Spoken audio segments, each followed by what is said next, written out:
warahmatullahi wabarakatuh. Hello student, good afternoon. How are you today? Alhamdulillah, Miss Dina fine too. Semoga kita semua tetap dalam keadaan sehat walafiat. Amin ya robbal alamin. Baik anak-anak, pada kesempatan kali ini Miss Dina akan menyajikan video pembelajaran pendidikan agama Islam bab 8 mengenai memahami sikap kerjasama dan tolong-menolong. Nah, sebelum kalian menyimak video pembelajaran dari Miss Dina, seperti biasa sebelum belajar kita membaca doa belajar terlebih dahulu. Get ready! Sikap berdoa. Come on student, before study, let's pray together. Bismillahirrahmanirrahim. Rabbi zidni ilman warzuqni fahman. Ya Allah, enrich me knowledge and good comprehension. Amin. Baik anak-anak, silakan disimak dengan baik video pembelajaran dari Miss Dina.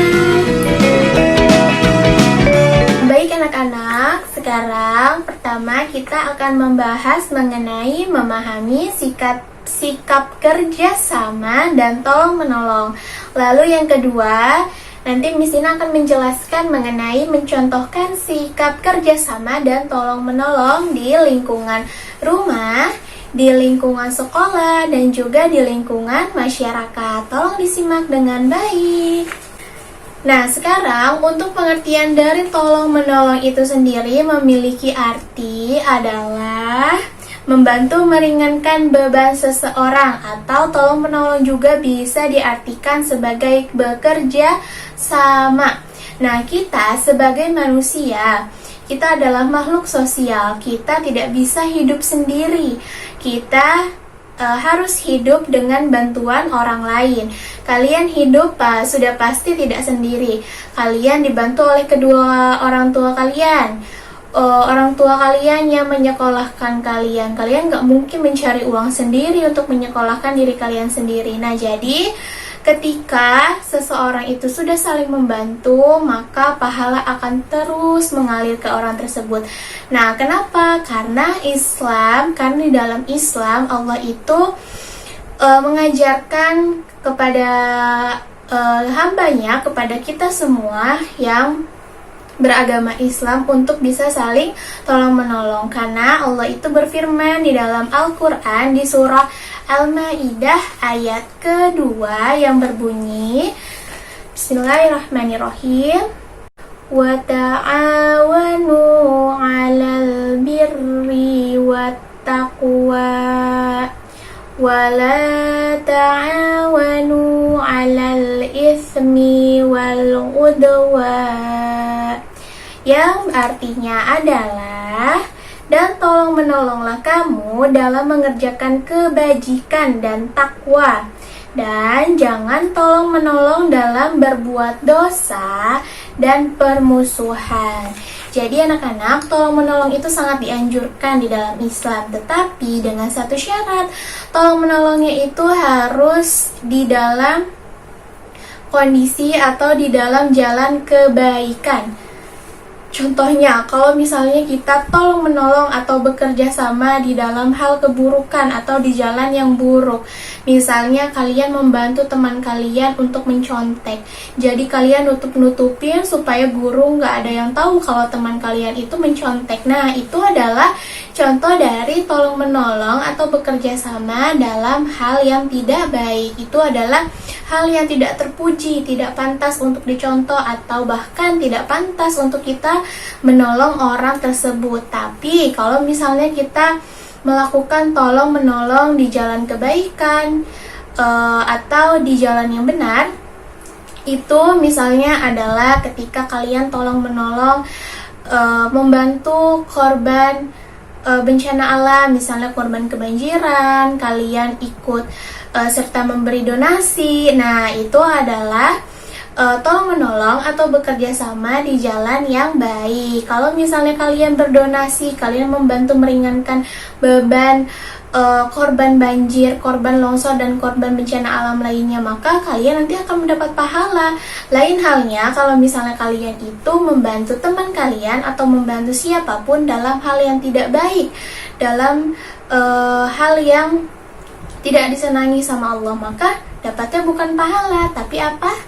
Dosa. Nah, jadi di dalam Islam itu sangat sekali menganjurkan kita semua untuk tolong menolong. Tapi ingat, tolong menolongnya itu harus di jalan kebaikan. Nah, sekarang selain dari itu, tolong menolong juga memiliki manfaat. Nah, kita harus tahu nih, tolong menolong itu bukan hanya sekedar kita menolong orang supaya orang itu tidak terlalu berat menanggung atau melaksanakan suatu tugas. Tapi tolong menolong juga memiliki manfaatnya loh. Yang pertama itu adalah meringankan beban orang lain. Nah, sudah pasti ya, karena pengertian dari tolong menolong tadi itu adalah meringankan beban orang lain. Contohnya misalnya, kalian melihat ada seorang nenek yang bawa belanjaan berat. Nah, kalian membantu nenek itu, berarti kalian sudah meringankan beban bawaan yang dibawa sama nenek itu. Lalu yang kedua, manfaat yang kedua ada menunjukkan kebersamaan. Manfaat yang ketiga, mempererat tali persaudaraan. Anak-anak, secara tidak langsung kalau kalian itu menolong teman kalian, menolong saudara kalian, manfaatnya itu adalah tali persaudaraan kalian itu akan semakin erat. Maksudnya, orang yang sudah kalian bantu itu nanti akan menilai kalian, wah dia ternyata baik ya, dia sering menolong aku, dia suka menolong aku. Nanti semakin lama dia akan semakin dekat sama kita, maka semakin erat juga tali persaudaraan antara kalian dan orang yang kalian tolong. Lalu manfaat selanjutnya, memperbanyak teman. Orang yang senang dengan tolong menolong itu akan memiliki banyak teman. Karena kenapa? Ketika kita menolong orang, maka orang-orang yang lain itu melihat kalau kita itu adalah orang yang baik, orang yang senang dengan tolong menolong. Maka orang-orang itu nggak akan sungkan untuk berteman sama kita. Orang-orang itu pasti akan baik juga sama kita. Karena kita baik sama orang lain, maka nanti kita juga akan menerima teman yang baik untuk kita. Ini yang paling utama dan yang paling penting ya, mendapat pahala dari Allah Subhanahu wa Ta'ala. Siapa sih yang tidak mau pahala? Di sini rasa nggak ada yang mau pahala, semuanya pasti mau pahala. Jadi tanpa harus ribet-ribet, kita harus melakukan hal-hal yang mungkin dianggap sulit untuk mendapat pahala. Dengan cara kita tolong menolong saja, kita sudah mendapatkan pahala. Tapi ingat, tolong menolongnya harus dengan ikhlas. Kalau tolong menolongnya itu dengan pamrih atau meminta imbalan, meminta bayaran setelah dimintai tolong, itu namanya tidak ikhlas. Nanti tidak dicatat pahala sama Allah. Selanjutnya yang terakhir, orang yang suka menolong akan mudah juga mendapatkan pertolongan. Jadi ketika kita itu memudahkan suatu urusan orang lain, maka Allah juga nanti akan memudahkan urusan kita. Begitu juga sama antara manusia dan manusia. Ketika kita sering menolong manusia, ketika kita sering menolong seseorang, maka nanti ketika kita kesulitan, pasti akan ada orang-orang baik yang akan menolong kita karena kita sering menolong orang lain. Nah, sekarang kita akan membahas mengenai contoh perilaku tolong menolong dan kerjasama. Yang pertama, tolong menolong dalam lingkungan keluarga. Itu ada membantu ibu menyelesaikan pekerjaan rumah. Kalian misalnya suka menyapu, ngepel, atau mungkin cuci piring kalian habis pakai makan. Nah, itu salah satu cara untuk kalian bisa meringankan beban orang tua kalian. Selanjutnya, membantu ayah, baik diminta ataupun tidak diminta. Nah, alangkah lebih baiknya kalau sama kedua orang tua kita atau sama orang tua lainnya, kita itu tidak perlu tunggu dimintai tolong dulu, tapi kita yang menawarkan pertolongan misalnya, atau menawarkan bantuan misalnya, Mama ada yang bisa aku bantu nggak? Atau Ayah ada yang bisa aku bantu? Ayah, aku harus ngapain nih supaya aku bisa bantuin ayah, kayak gitu ya. Lalu selanjutnya, mengajari adik belajar dan mengerjakan PR dan pelajaran sekolah. Kalau yang tidak punya adik berarti kalian bisa membantu kakak kalian. Membantu kakak kalau belajar itu gimana sih, Miss? Kan sudah pasti lebih pintar kakak dibanding aku itu. Dengan cara kalian tidak mengganggu kakak sedang belajar, atau ketika kakak sedang ada ulangan, kakak sedang fokus untuk belajar, kalian tidak perlu berisik, kalian tidak boleh ganggu. Nah, itu adalah salah satu contoh kerjasama antara kalian sama kakak kalian kalau yang di rumahnya tidak punya adik.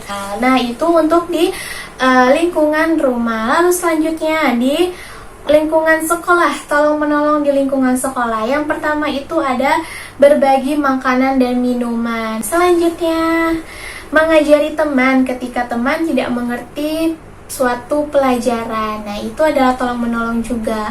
Misalnya, kalian itu lebih tahu materi tentang perkalian, tapi teman kalian tidak mengerti, belum terlalu paham. Kalian itu bisa menjadi guru juga untuk teman kalian sendiri, karena kalian sudah merasa paham sama materi perkalian berikut dengan cara penyelesaiannya. Jadi kalian bisa mengajarkan teman kalian yang belum paham, nanti dapat pahala juga loh. Terus nanti kalian juga bisa lebih dimudahkan lagi untuk memahami ilmu-ilmu yang lainnya. Lalu selanjutnya, rajin belajar bersama, karena tidak hanya menolong teman, tetapi kita juga tertolong. Lalu selanjutnya, membantu teman yang mengalami musibah gitu. Lalu selanjutnya, tolong menolong dalam lingkungan masyarakat. Yang pertama ada ikut bergotong royong dan bekerja bakti di lingkungan sekitar rumah. Yang kedua, memberi bantuan kepada orang yang membutuhkan. Nah, ini yang tadi Miss Dina maksud. Misalnya di lingkungan sekitar kalian ada korban bencana alam, kebanjiran. Mungkin rumah kalian nggak kebanjiran karena rumah kalian itu ada di dataran tinggi, tapi tetangga kalian yang jauh, yang rumahnya di dataran rendah, atau yang rumahnya itu dekat pinggir kali, mungkin kalinya meluap, banjir jadi ikut kebanjiran juga. Nah, kalian bisa membantunya mungkin dengan cara memberikan makanan, memberikan baju-baju yang layak pakai. Nah, seperti itu ya, membantu di lingkungan masyarakat. Selanjutnya, menolong tetangga ketika terkena musibah. Nah, Miss Dina waktu itu sudah pernah bilang bahwa saudara terdekat itu adalah tetangga kita sendiri. Kalau bukan tetangga kita sendiri yang menolong, maka siapa lagi yang akan menolong kita ketika kita ada musibah? Karena saudara-saudara kita belum tentu rumahnya itu berdekatan dengan kita. Tapi kalau tetangga kita itu sudah pasti berdekatan sama kita. Seperti itu ya, cara tolong menolong atau sikap tolong menolong di rumah, di sekolah, dan juga di lingkungan masyarakat. Jadi kesimpulannya adalah Islam itu sangat menganjurkan tolong menolong sesama muslim atau sesama manusia lainnya. Yang terpenting tolong menolonglah di jalan kebaikan, bukan di hal keburukan. Dan tolong menolonglah dengan hati yang ikhlas, hanya berharap pahala dari Allah, bukan berharap imbalan dari orang yang kita tolong, apalagi meminta uang. Oke, seperti itu penjelasan dari Miss Dina. Alhamdulillahirrabbilalamin. Tadi kalian semua sudah menyimak dengan baik video pembelajaran dari Miss Dina mengenai memahami sikap kerjasama dan tolong menolong. Semoga video Miss Dina bisa bermanfaat dan membantu kalian selama kita masih belajar di rumah ya. Dan semoga video Miss Dina juga bermanfaat untuk teman-teman lain yang sedang menonton video Miss Dina. Baik, kalau gitu kita akhiri pembelajaran hari ini dengan mengucap hamdalah. Alhamdulillahirabbil alamin. Tetap semangat ya, walaupun kita masih belajar di rumah. Assalamualaikum.